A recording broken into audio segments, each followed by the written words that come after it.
dalam sesebuah rumah tangga akan terbina daripada seorang ayah, seorang ibu, dan alhamdulillah mudah-mudahan akan ada zuriat. Jadi zuriat ini adalah satu amanah yang besar yang Allah Subhanahu Wa Taala anugerahkan kepada kita. Tidak ada mana-mana rumah tangga atau suami isteri yang tidak mengidamkan adanya zuriat. Maka zuriat ini tentu menjadi penyeri rumah tangga. Tapi perlu diingat, apabila kita dikurniakan zuriat, maka zuriat ini Allah Subhanahu Wa Taala menjadikan mereka ini sebagai satu makhluk yang Allah jadikan untuk kita penuhkan kehidupan mereka ini dengan nilai kehidupan yang sebenar sebagai seorang mukmin.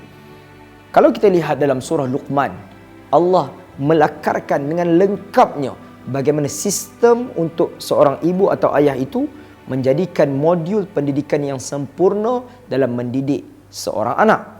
Kalau kita lihat bagaimana Allah menceritakan kisah Luqman, wa idh qala Luqmanu li banihi wa huwa ya'idhuhu ya bunayya la tusyrik billah. Lihat bagaimana Luqman, tatkala Luqman berpesan kepada anaknya, pendidikan yang paling asas yang dibina oleh Luqman terhadap anaknya adalah berkaitan dengan akidah. Kata Luqman kepada anaknya, la tusyrik billah, jangan sesekali kamu mensyirikkan Allah. Lihat, inilah fundamental dalam agama, soal akidah. Bayangkan jika akidah ini bukan satu benda yang dipikir atau diambil berat oleh mana-mana rumah tangga Islam. Kita lihat demikian berlakunya kecelaruan identiti sebahagian masyarakat, sebahagian anak muda. Ada yang percaya, antara percaya dan tidak percaya kewujudan Allah Subhanahu Wa Taala. Kenapa? Kerana mereka membesar tanpa penekanan akidah. Sebab itu Nabi SAW menyebut tentang nilai akidah ini amat penting. Luqman menggambarkan kedudukan ini sebagai asas pendidikan dalam sesebuah rumah tangga atau khususnya untuk anak-anak yang sedang membesar. Kerana akidah ini jika roboh, habis seluruh kehidupan sebagai seorang mukmin hancur lebur. Tidak ada nilai lain. Dan kita tahu di antara hadis yang Nabi bagi tahu 7 perkara yang dimurkai oleh Allah Subhanahu Wa Taala. Ijtanibu sab'al mubiqat, kata Nabi. Jauhilah 7 perkara yang merosakkan manusia. Yang pertama kata Nabi adalah asyirku billah, iaitu mensyirikkan Allah Subhanahu Wa Taala.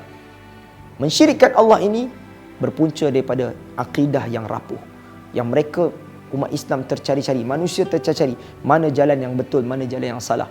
Untuk berikhtiar, kadang-kadang tak tahu, cari tok bomoh, cari tok pawang, yang mereka ini menggunakan jalan-jalan sihir dan sebagainya, memuja-muji makhluk-makhluk halus dan sebagainya untuk membantu atau mencari jalan keluar dalam kehidupan. Dan ini semua akan merosakkan akidah.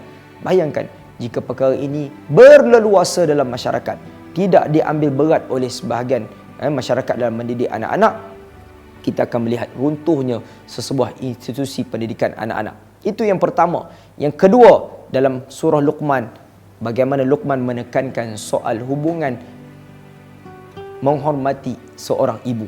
Ini amat penting. Apabila Luqman menyatakan wa wassaynal insana biwalidayhi hamalathu ummuhu wahnan ala wahn. Bagaimana Luqman diingatkan oleh Allah Subhanahu Wa Taala untuk berpesan kepada anaknya soal menjaga atau menghormati seorang ibu, khususnya seorang ibu. Kerana ibu mengandungkan seorang anak dalam perutnya dengan bebanan demi bebanan. Wahnan ala wahnin. Bebanan demi bebanan, tekanan demi tekanan, seksaan demi seksaan. Sebab itu ibu yang melahirkan anak sehingga berlakunya kalau sampai kematian, itu dianugerahkan oleh Allah Ta'ala mati syahid. Masya Allah.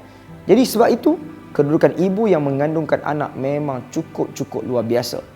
Sehingga jika ibu itu bukan seorang Islam, katakan satu orang datang daripada keluarga yang bukan Islam, dia masuk Islam atau dia kembali kepada fitrah Islam, ibu ayahnya kekal dalam bukan Islam, Al-Quran tetap mewajibkan dia untuk berkhidmat kepada ibu ayahnya.